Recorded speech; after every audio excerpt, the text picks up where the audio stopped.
Pemirsa, Kapolri Jenderal Polisi Listio Sigit Prabowo mengungkapkan dua dugaan motif pembunuhan Brigadir Yosua terkait dengan masalah kesusilaan.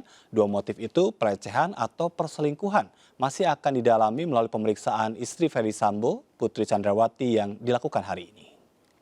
Memang ada satu pemeriksaan yang memang kita tunggu untuk memastikan motif, khususnya pemeriksaan terhadap Ibu PC besok, sehingga saat ini kami sampaikan bahwa motif ini dipicu adanya laporan dari Ibu PC terkait dengan masalah-masalah yang terkait dengan masalah kesusilaan. Jadi mungkin ini juga untuk menjawab bahwa isunya antara pelecehan ataupun perselingkuhan ini sedang kami dalami. Jadi tidak ada isu di luar itu, dan ini tentunya akan kami pastikan besok setelah pemeriksaan terakhir.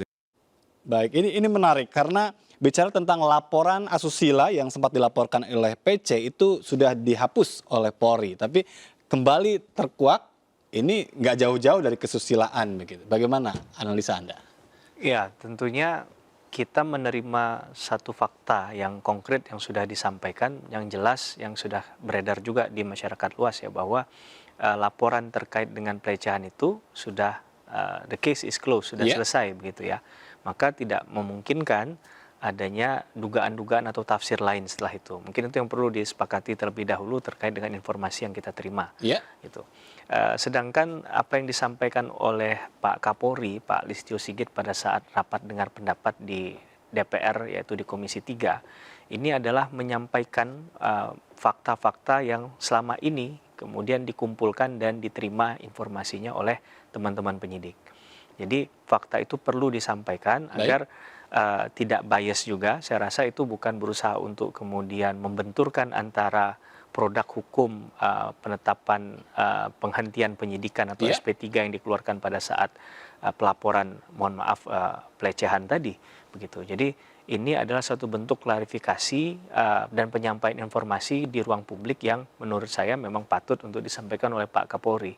Tapi bukan ada niatan untuk kemudian hidden agenda dalam hal katakanlah untuk menutupi apa yang sudah dilakukan sejauh ini. Begitu. Baik, saya ingin minta tanggapan dari Mbak Irma. Ini kembali ya, lagi-lagi ternyata ada pelecehan dan perselingkuhan. Bagaimana tanggapan dari pihak keluarga, karena Anda juga dikenal sangat dekat dengan pihak keluarga Brigadir Yosua.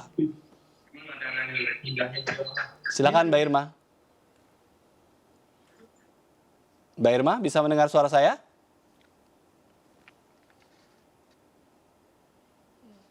Mbak Irma? Baik, nampaknya sedang mempersiapkan diri. Saya ingin kembali. Andai kata begitu memang dalam kesaksiannya atau dalam keterangannya hari ini memang mempertegas adanya hal tersebut, apakah sangat mungkin itu diucapkan oleh PC atau memang bisa terbantahkan dalam pembuktiannya nanti? Hal tersebut yang dimaksud apa ini, Mas? Pelecehan dan perselingkuhan. Ya, setidak-tidaknya dalam memberikan keterangan Ibu PC harus bebas ya, tidak boleh ada intervensi, tidak boleh ada tekanan. Maka yang diminta adalah kejujuran. Jadi kejujuran itu melekat pada pribadi beliau. Karena ada konsekuensi logis dan yuridis jika memang keterangan yang disampaikan itu tidaklah yang sebenar-benarnya. Begitu ya. Jadi menurut saya apapun jawaban dari beliau pada saat pemeriksaan hari ini harus dihormati sebagai bentuk jawaban yang yang disampaikan oleh beliau secara pribadi tadi ya. Tapi di sisi lain tentunya ini juga akan berdampak bisa negatif begitu ya, jika memang tadi sekali lagi bukan hal yang sebenarnya. Karena tentunya penyidik sudah memahami bahwa keterangan dari tersangka biasanya dalam alat bukti dalam pasal 184 KUHP itu menamakannya sebagai keterangan terdakwa. Tapi ini karena di level penyidikan adalah keterangan tersangka. Jadi boleh saja mungkin tersangka itu membela diri, boleh saja dia memiliki hak ingkar. Itu dihormati dalam hukum acara. Boleh saja, itu diperkenankan. Tapi di sisi lain kita mengingatkan bahwa ada konsekuensi logis dan yuridis. Saya rasa pendampingan hukum yang dilakukan oleh pengacara beliau juga sudah mempertimbangkan hal itu. Baik, saya ingin kembali ke Mbak Irma. Mbak Irma, saya ingin minta tanggapan dari Anda terkait dengan motif pelecehan atau perselingkuhan yang sempat disampaikan juga oleh Kapolri yang coba untuk didalami dalam pemeriksaan Ibu PC malam hari ini. Iya, saya pikir itu kan mengulang-ulang kebohongan yang lama ya. Kalau satu kebohongan pertama sudah gugur, seharusnya bisa lebih bernalar lah. Kita memikirkan ini adalah peristiwa besar yang tidak mungkin hanya sekedar pelecehan saja. Saya mau bilang gini, Ya, pelecehan. Ya, pelecehan itu dengan perselingkuhan itu dua hal yang berbeda. Ketika Kapolri mengatakan kami akan mendalami apakah ini pelecehan atau perselingkuhan, menurut saya itu sangat absurd. Karena itu dua hal yang berbeda, iya kan? Kalau soal perselingkuhan, perselingkuhan apa yang membuat seseorang bisa membuat rencana untuk membunuh bersama-sama dengan begitu banyak orang, lalu kemudian menghapus barang bukti, lalu kemudian mengarang kebohongan lagi. Kita melihat itu saksi dari Baradae saja 3 kali dia mengubah kesaksiannya. Lalu tiba-tiba ada pemeran lain yang namanya Kuat dan RR yang sampai hari ini tidak jelas keterangannya apa. Putri Sambo itu bukan orang bodoh ya, dia dokter gigi. Lalu dia juga nyonya Jenderal Bintang 2. Jadi kita juga berhentilah seolah-olah dia tidak paham apa-apa, dia depresi, dia sangat ketakutan. Come on. baik. Tapi bicara tentang peristiwa di Magelang yang menjadi latar belakang dari peristiwa ini, tanggapan Anda seperti apa? Ini ada satu rahasia besar yang memang harus ditutupi, sehingga dari awal itu sudah dibuat senario yang dikarang oleh penasehat ahli Kapolri. Kan sudah tahu kita semua, namanya adalah Fahmi Alamsyah, yang tiba-tiba mengundurkan diri. Kalau saya bilang Fahmi Alamsyah juga dipanggil dong, karena dia membuat senario yang menyesatkan dan juga membuat itu menjadi obstructions of justice yang pertama, awal mula. Jadi kalau kita mau runut, Putri ini menjalankan senario yang mana? Karena senarionya berganti-ganti. Baik. Mengharap jujuran, itu kan seperti mengharapkan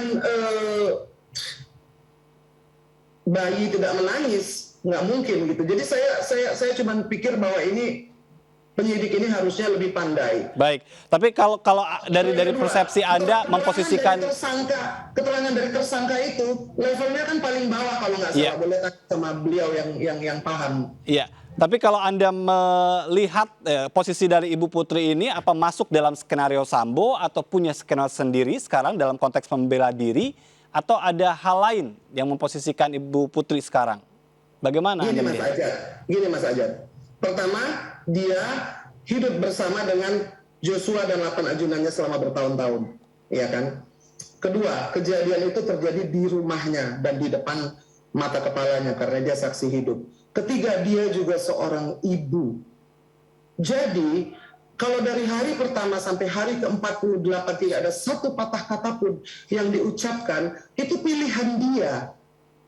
Itu pilihan dia untuk membuat hal ini menjadi semakin kusut, tidak bertambah terang. Kalau tadi dikatakan oleh semua ahli hukum pidana mengatakan itu akan memberatkan. Artinya itu menganggap remeh hukum. Suaminya Kadif Profan loh, jangan main-main. Jadi kalau kita ngomong ya mungkin Ibu Putri harus tahu caranya, dia tahu. Dia bukan orang bodoh kok. Hanya berpura-pura sakit dan berpura-pura bodoh itu beda, Mas. Baik. Artinya sedang juga menjalankan sebuah skenario gitu dalam kacamata Anda sekarang ini. Saja, karena tidak ada yang tahu. Kalau dia betul-betul sakit, harusnya ada assessment. Ada dokter dari Ikatan Dokter Indonesia. Melingering itu udah sering loh.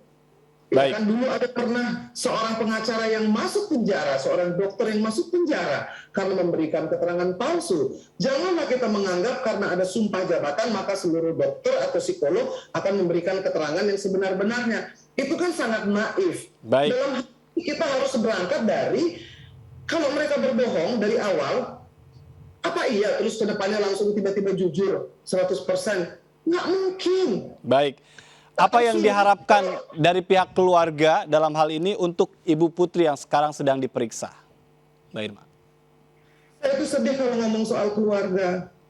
Ibunya Joshua itu meratap, dalam ratapannya itu dia mengatakan, mana tanggung jawabmu Putri, mana tanggung jawabmu, mana tanggung jawabmu. Kejujuran itu sesuatu yang langka dalam peristiwa ini. Kalau ada yang bisa memberikannya, itu seorang ibu yang ngakunya menganggap Joshua sebagai anaknya. Maka apakah Putri Sambo akan menempatkan dirinya sebagai ibu? Dia juga tahu kok dia tidak mau kehilangan anaknya seperti mamanya Joshua. Pilihan untuk membisu itu adalah pilihan yang sangat kejam kalau mengingat perasaan keluarga Joshua. Mas Ajat harus ingat ya, Ya. apapun kita lakukan tidak akan bisa mengembalikan nyawa Joshua yang sudah hilang. Baik. Yang bisa dilakukan adalah memberikan sedikit kejujuran dan terang. Ya, terangnya itu jangan 5 watt, terangnya itu harus 100 watt, sehingga paling tidak keluarga itu bisa tidur dengan nyenyak. 48 hari ini tidak nyenyak tidurnya, menangis dan meratapi. Meratapi anaknya, nyawanya hilang. Saya mau tanya, yang diratapi Putri Sambo itu apa? Baik. Artinya pihak keluarga berharap Ibu Putri malam hari ini ditahan. Ya, supaya bisa memberikan keterangan tanpa harus kita dibuat terlalu dalam. Ini permainan ini udah terlalu lama dan terlalu dalam. Baik. Mas Ajat tahu kan sudah lebih dari 1 bulan, 48 hari. Tidak ada satu patah kata pun tentang peristiwa kejadian di Duren 3 yang keluar dari mulut seorang Putri Sambo. Baik. Kita akan lihat tentu saja ya apa pertimbangan dari penyidik, apakah memang tadi didasarkan pada kesehatan atau ada hal lain. Kita juga masih menunggu keterangan yang disampaikan oleh penyidik hari ini. Terima kasih Mbak Irma sudah memberikan waktu bagi kami untuk berbagi, dan Mas Heri nanti kita akan lanjutkan kembali. Baik. Pemirsa tetap bersama kami, tetap di MNC News Prime. Sesaat lagi kami akan kembali.